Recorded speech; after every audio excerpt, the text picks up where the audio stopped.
there right here. John Hill, go ahead. Davion, obviously you guys have been playing really well recently, but what in particular can you prove in this next game against a ranked team in a hostile environment at LSU? Yeah, I mean, just another statement game. Try to get a really big road win. Obviously, they're a really good team and they play well at home. So just to go somewhere and win and prove that, we can bounce back on the road, that'll be big for us. Kyle Tucker, we'll go to you next, and then Jerry Tipton.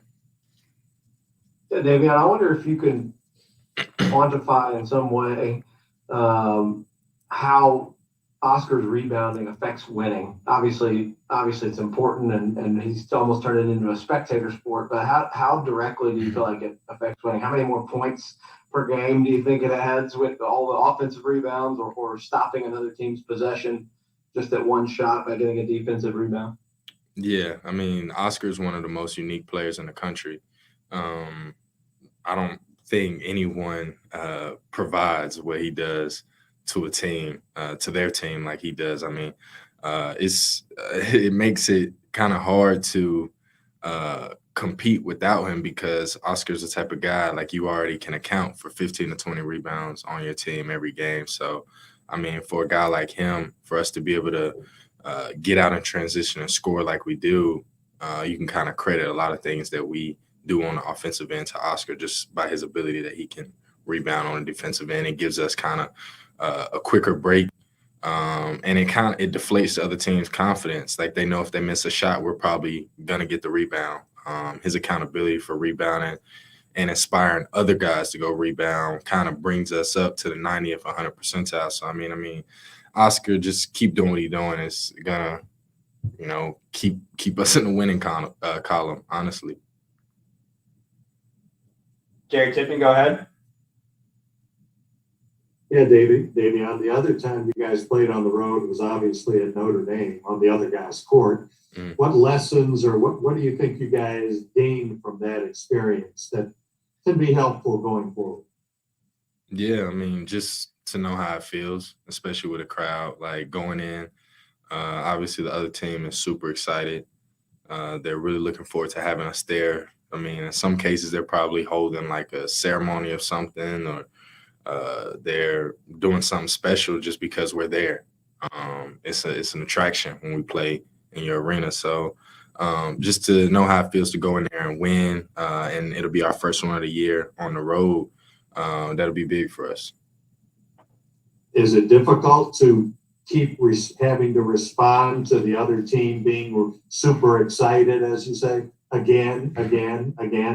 Yeah, I mean, this is Kentucky, though. This is why you come here. I mean, what else do you want? You want to be the main scene. So it is what it is. We're used to it at this point, and the state should be too. I mean, this is why we come here, and this is why we are UK. Thanks. We'll go with Larry Vaught next, and John Hale will circle back to you. Hey, Davion, just wonder if you could talk a little bit about the energy you try to provide off the bench, and also maybe what advice, if any, you give to TyTy from time to time. Yeah, I mean, just knowing my role coming in, I know I'm looked at to come in and bring a spark, provide the same energy and more than when the starters come out. Come in, score the ball, make defensive plays, play fast, have fun, bring energy. I mean, that's kind of what I'm looked at. And then to TyTy, just every time he's out there, I just tell him, like, stay aggressive. Just stay aggressive. Don't worry about anything else. Be you, and that's good enough. That's usually what I tell him. He's a special guy, but sometimes, like, even what Coach was saying, you don't even notice. Like, he just flows under the radar and gets his like double digits every time. But I know that how good he is, and he can give us even more. So just tell him to stay aggressive and compete, play hard, and that's really all I tell him. What else do you think he can give you? I mean, sky's the limit for him. I mean, he just has to keep going. He hasn't even got really as deep into his bag as he can. I mean, and I know that's tough. You're playing within your system. You're playing hard, and you're doing what's best for the team at all times. But I'll let him show you that he can do a little bit more too. We all can. John Hale will go to you, and then Christos, you got next. Davion, it felt like maybe after you came back from your illness, your shot was a little off. Maybe it's falling a little more recently. How much did that affect you, just your rhythm and being out for that time? Yeah, I mean, it's definitely been tough. I was shooting the ball really well, and then to take a 10-day layoff, it did kind of throw off my rhythm a little bit. So now just trying to get my feet back under me and get into it. It has been a tough stretch, but I mean, I'm not discouraged at all. It's just one of those things, like you're practicing every day, you're trying to stay consistent, but sometimes that's just how the ball falls. So I'm super excited to come out and know that I have another chance every other game to kind of find my rhythm again. So when it does fall, just look out. But I appreciate everybody still rocking with me through this woe. But at the end of the day, it's what the game is. It's either going to go in the rim or it's not. So you just got to stay consistent. Christos will go to you, and then John Wong. Hello, Davion. Hope you're doing well. You mentioned TyTy before, TyTy Washington before, and what, from your perspective, what is the most impressive part of his game and the way he's playing with this season, and what is his ceiling from your perspective as well? Are you talking about Oscar? Or? TyTy Washington. Oh, TyTy. And you're asking me what is the most impressive thing? What is the most impressive part on the way he's playing with, and what is his ceiling from your perspective? Yeah, I mean, like I was saying, like TyTy, he's very impressive out there. Just his maturity, even as like a freshman, to come out there and still continue to play his own pace. That's been one of the most impressive things to me. But just the way that he can get others involved, even as he's trying to build himself up. He's a very unselfish guy. And I always know that if I'm running in transition or I'm sprinting the floor really hard, like there's no doubt in my mind that he's going to throw it up the floor. And you really love playing with guys like that. His spirit and his energy, his calmness out there, just as a really young guy, like that's super impressive. And I know for him, that's what's going to help him translate so easy into the next level. And there's no doubt in my mind he'll get there. But for him, just his calmness and just his ability to make things, the hard things, look effortless. It's amazing for him, and I'm super proud of that. John Wong, you got next, and Jerry will circle back to you. And Kellen had a pretty impressive shooting game the other night. He hit those 7 threes. You had one last year where I think you hit 6 of them. Yeah. Is there a sense of competition between you guys in practice? What is practice like with you guys jacking up the threes?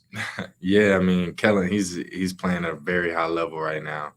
And it was crazy because as he was getting into that field, like it kind of, in my mind, it felt like I was watching myself from last year in a different perspective. Like I was just in shock. Like, but I kind of could feel what he was going through. Like I see it in his face, and I was just like, man, like that's how it looks. Like, and I was just super proud of him. Like just rooting for him to just keep going. Like I honestly wanted him to shoot more. It's like I kind of felt like a fan in that moment, and I felt how people were feeling when they was watching me do it. It was just crazy, man. And I mean, Kellen's a high level guy. He shoots the ball really well, and in practice, there's no difference. Like I think the practice maybe a week before that or so, he had hit like 7 like that. So I mean, it's no surprise for us what Kellen is doing, and I mean everyone's competing in practice every day. We try. I don't really guard Kellen much in practice. I usually play the point. So, but with KG, we always saying like cut his water off, don't let him shoot. Like so, I mean when he's getting pushed and guarded harder in practice than he usually is in the games, there's no surprise that he's doing stuff like that. You have 7 or 8 in you left in one of these games coming up? Oh, yeah, most definitely. Most definitely. All right, thanks. Jerry, back to you. Yeah, I hope I can ask a couple, Davion, but I think if I heard you right, you said this is a statement game tomorrow night. What statement, ideally, would you want the team to make? that we're road warriors. We can come in your house and we can dominate the same way we do here. We want to prove that there's no layoff, that we're a legitimate top 10, top 5 team in the country, no matter if we're playing at home or we're away. We just want to prove that there's no layoff. Where we play at, we can play anybody anywhere. That's just what we're looking to prove, that we're legitimate, and that's really it. But more so to ourselves than just everyone. Like, first step is proving it to ourselves, and that's what we're coming in to do. And I wondered too, I don't know how much you've looked at LSU yet, but I'm wondering if anything stands out. And, they're 12-1, I believe, and highly ranked. What sort of challenge do you think they present? Yeah, I mean, they're a team that's going to press, almost 40 minutes of the game. They're a team that has a very quick second jump. They're super athletic, and a lot of their offense translates from their defense. Like, when they're getting stops, they're getting steals out of the press. They're usually getting buckets on the other end, right out of those steals, right out of those quick, long rebounds. So for us to go in there and try to limit live ball turnovers, to make good decisions on the offensive end. And you can't really control how bad of a miss it is, but try to limit long ball rebounds. I mean, that's what we're really trying to focus on, because we know they're athletic. We know that they're going to press us. So for us to break the press, try to score as quick as we can, that's things that we're focused on. And they're obviously having a great energy playing at home. So that's something you have to compete with as well. Guys, anything else for Davion? All right, we will let Davion go. Give me just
Happy New Year.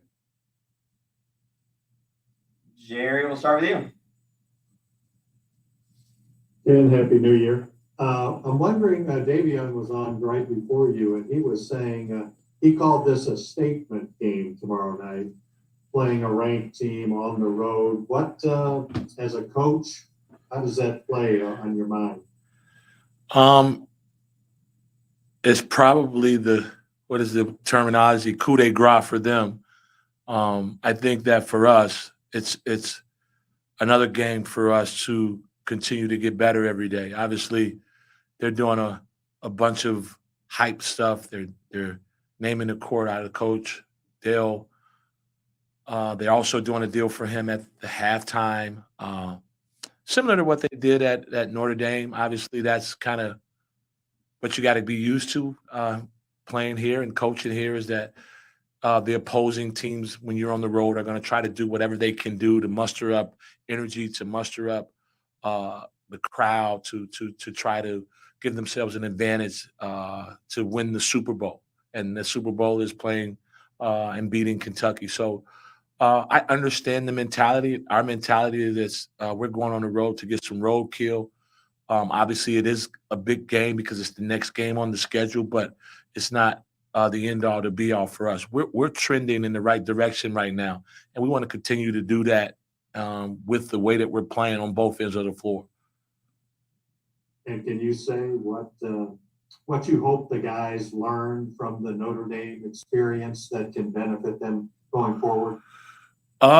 It's what Coach Calipari talks about all the time with our team, and he's unapologetic and direct about how he relays the message that when you play at Kentucky, you're everybody's biggest game, and it shows that, you know, if you lose, there's going to be a scrum, there's going to be the court rushing and the whole deal, right? So I think that we understand that target that's on our back. That was our first true road game with a new team who've never been in that situation before.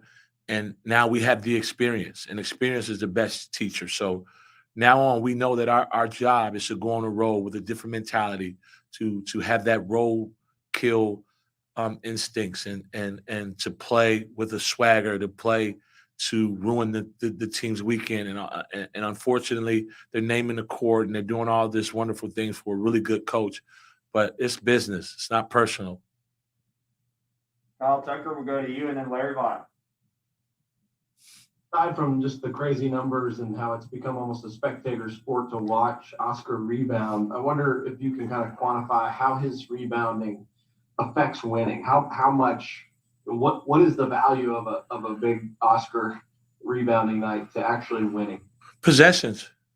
It's a possession game, right? And for us, the more possessions we get, the more opportunities we get to score. And if we can be plus 10 to plus 15 in possessions in those games, we give ourselves a better chance to win. There's not one player in the country that impacts a team is more than he does in terms of, getting 16 rebounds a game, 20 rebounds a game, 28 rebounds a game is unheard of.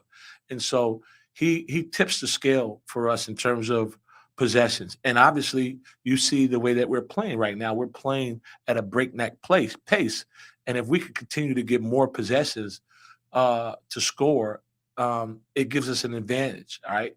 And he gives us that. So it's unmeasurable the impact that Oscar Tshiebwe has on our basketball team. It's unmeasurable. It's unspoken of. How do you?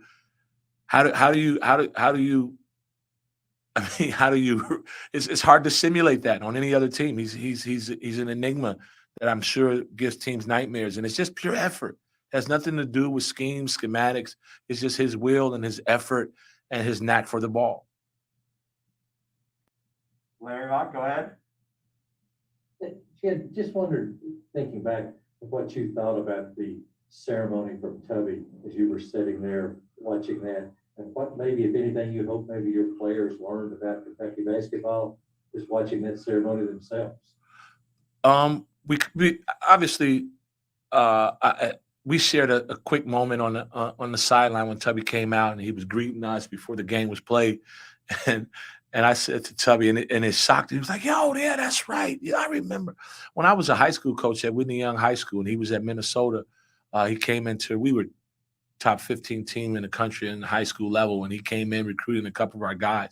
And I was like, Coach, do you remember when I was a high school coach? And so I say, here I am now at Kentucky coaching, and you are getting your name in the Ring of Honor in Rupp Arena. Like what the places that this game take you is priceless. And we shared a good moment about that, and just the character of a person that he is, and how high of a character he is, and how character is so important. And to see the love that these fans had for him and have for him shows that he was a high character individual, that he did it the right way. He won, he was loved, and the support was well deserved. And for our guys to see that just shows you that when you become part of the Big Blue Nation, that this is support that you can always lean on, that you always have. And it was just it was heartwarming to see that. John Hale, we'll go to you, and then John Wong. And obviously you guys have played some better teams recently, but you haven't played a ranked team since that Duke opener. How do you think this team has changed most since that first game of the year? Our swagger is back. It doesn't matter who we play. We're playing against ourselves. As long as we continue to do what our point of emphasis are, it doesn't matter who we play. I promise you, we can play any ranked team in the country. When we're playing Kentucky basketball and we've kind of identified what that is right now, we're kind of comfortable in what it is that makes us really good. And when we're doing that on both ends of the floor, we got a top 10 offense, we got a top 20 defense. When we're connecting on all of those things on both sides of the ball, it doesn't matter who we're playing. It really doesn't. Our standard is one way, and that standard and that message is delivered from our head coach, Coach Cal. And when we're doing that, it doesn't matter who we're playing. We want to play whoever's in front of us, and we're trying to play whoever's not in front of us. If there's some cancellations, Coach has been adamant about us playing whoever and whenever, wherever. So right now, we're just focused on getting better every day. We're focused on what our points of emphasis are, and we're playing at a high level right now. And it's us against us. And this is a challenge for us. We're going in a hostile environment on the road of a team that is ranked, but we have what we have. We have what they have. We're going to draw the line, and then we're going to play. John Wong, go ahead. Then you played a big role in the success of the defense at Illinois. We haven't heard a whole lot about the defensive effort here this year. Can you kind of assess where you think the team is defensively, specifically strengths and weaknesses? Historically, in the last 15 years, the teams that have been in the top 15 in defense have made it to the Final Four. We're right outside of that right now. We're at about 17, 18. So we're trending in the right direction. We're really close to being a really good defensive team. I have some skin in the game on that, with what we're doing right now in terms of the defense.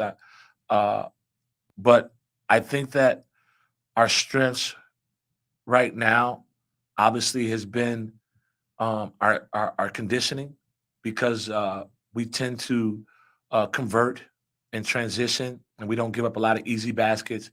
We defend the three-point shot really well, and we're a great rebounding team. And so we're trying to make teams take tough twos.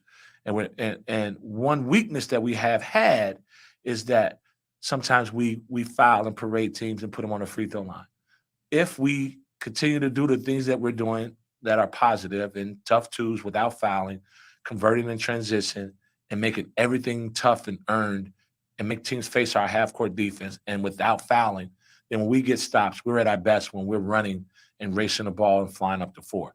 That's really what we're trying to do, and stay out of rotation. And so we're really good in some of those areas, but I think that if we had to have had a weakness during this surge defensively, it's because we've put teams to the foul line a little bit too much.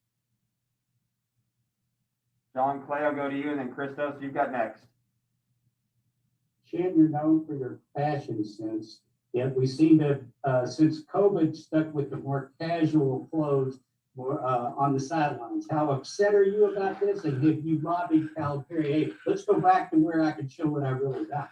I'll tell you what, I'm very upset about it. That's not really what I prefer to do, but I'm a team guy. And if that's what we're doing as a team, I'm okay with it. But I don't think that I'm satisfied with it. But we were able to do a little bit the game that we played against High Point, and I was able to sprinkle a little bit of my style sense into that game. And it was light. I went light, but yet and still, I was able to sprinkle a little bit in, and I was very happy about that because I was able to put some clothes on twice in one day, at the game and then for dinner for New Year's Eve. And so that day was a very happy day for us. We got the win, and I was able to put on some of my fashion sense, and then I did it twice in one day, so I was happy about that. Christos, go ahead, and then back to John Hale. Hello, Coach. You're doing well. My question is about TyTy Washington. And what did you see from coaching standpoint? What did you see? What did you notice as the biggest progress of this game from the beginning of the season until now? And what did you put as the biggest challenge for him for the rest of the season? Let's start with the biggest challenge. I think the biggest challenge for him is to just continue to be consistent and keep the main thing the main thing. He's got a lot of responsibilities for us because he has to defend a lot of times the other top guard that's on the top of the scouting report on the other team. And so he's got to make sure that he does a good job defending that person, containing that person, as well as he's playing a lot of combo for us. So he's got to switch from being a scorer to a scorer and a distributor when he's playing the point guard for us. And then obviously he's got to be a guy that makes shots and from the three-point area. So he wears a lot of hats for this team. And so for him, his challenge is to be consistent in all of those areas and not let or allow for any of that to take away him being a Swiss Army knife. I think that's something that Coach Calipari called him the other night was the silent killer. Like he comes in the game and he's almost got a triple-double and no one even knows it. Like he gets 15, 16 points and it's like it's not wow because he's efficient, right? He shoots the ball at a high clip. He doesn't take a lot of shots, but he's so efficient that you kind of don't notice it until you look at it like, man, he almost had a triple-double. Like he had 20 and he only took 7 shots. Like it's one of those. He's like that kind of player.